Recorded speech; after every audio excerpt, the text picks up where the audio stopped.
1,992 votes Hall and his vice presidential running mate Jarvis Tyner had garnered in the last election, Ted's was 1.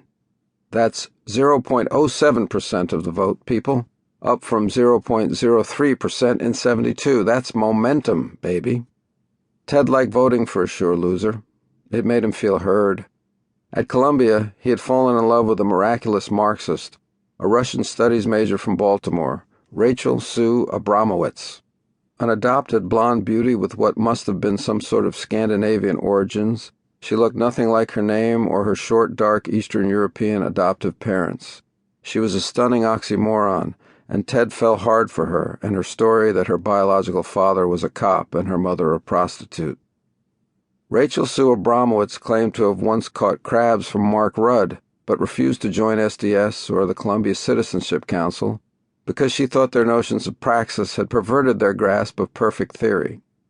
She had been part of the successful Stickman filter uprising, but during the protest of the gym at Morningside Park, one of the other budding revolutionaries from a private high school in New York had squeezed her boob in a scrum, whispering, "What do we want? Titty. When do we want it? Now." And that had freaked her out. Understandably. Ted did some reconnaissance and learned that Rachel Sue had a poster of the one-dimensional man himself, Herbert Marcuse, in her dorm room, like other underclass Barnard girls had posters of this passing English musical fad called the Beatles.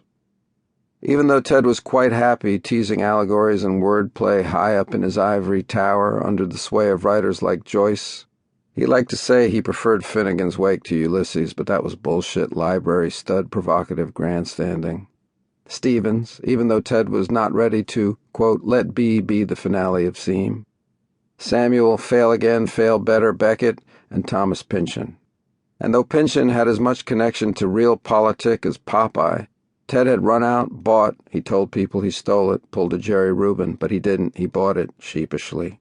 A copy of Das Kapital, underlined and dog-eared it to death, and tried to appear to be reading it conspicuously in all the campus spots Rachel Sue was known to haunt.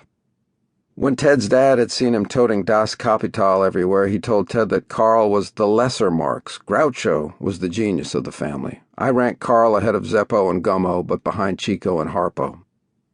Ted was relieved that the nerd chic look of SDS members had made his thick corrective lenses, 2400 vision, acceptable, even desirable. He burned his blue and white Columbia freshman beanie and took to hanging out on the steps of Low Memorial Library, speaking and trying hard to be overheard, of being en fremdet from his Gattungsfängsen. Ted's ridiculous ploy worked, and Rachel Sue Abramowitz had become his first love. He fell for her like Lenin fell for Marx. It lasted all 4 years of Columbia, but had quickly disintegrated after they graduated beyond the cocoon of campus. Out of school, he had set up to become a struggling writer, and had at least managed to pull off the struggling part, while Rachel Sue Abramowitz became perhaps the only Marxist supermodel in the history of the world. She left him for a male model temporarily, and then for a French hairstylist named Fabienne. Despite the male model and Fabienne, Rachel and Ted sporadically tried to get back together for a few more years, like planets on elliptical orbits. Ted deciding one night after a long, drunk, expensive, echoing, beeping phone call from Paris from his former Marxist former girlfriend that he would ask her to marry him. He told her he wanted to see her when she got back to the city, and they made plans to meet for Japanese food. Ted arrived dressed like an adult, in a dark blue suit, and when he spied Rachel at the table, her head down, reading the menu, his heart swelled with love, and he knew he was doing the right thing. When she looked up, he saw some new depth in her eyes and figured it was a shared vision of their future. He kissed her hello on the lips and felt himself getting hard. She had that effect on him just walking in the room. It was Pavlovian, they always joked, and called it Cocklovian. Ted ordered a big bottle of sake. He looked at her and swelled once more. Oh, how he loved making love to her, this genius offspring of cop and whore. They both spoke at once, as in the most cliched of romantic comedies. I have some news. Jinx, ha. You go first. No, you go first. No, you. Ted's news would be a question.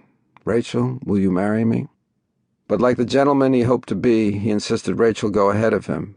He could read the love and passion in her eyes. He saw their communist future together. He felt that his species being would be integrated and fulfilled by the simple things in life. Good work.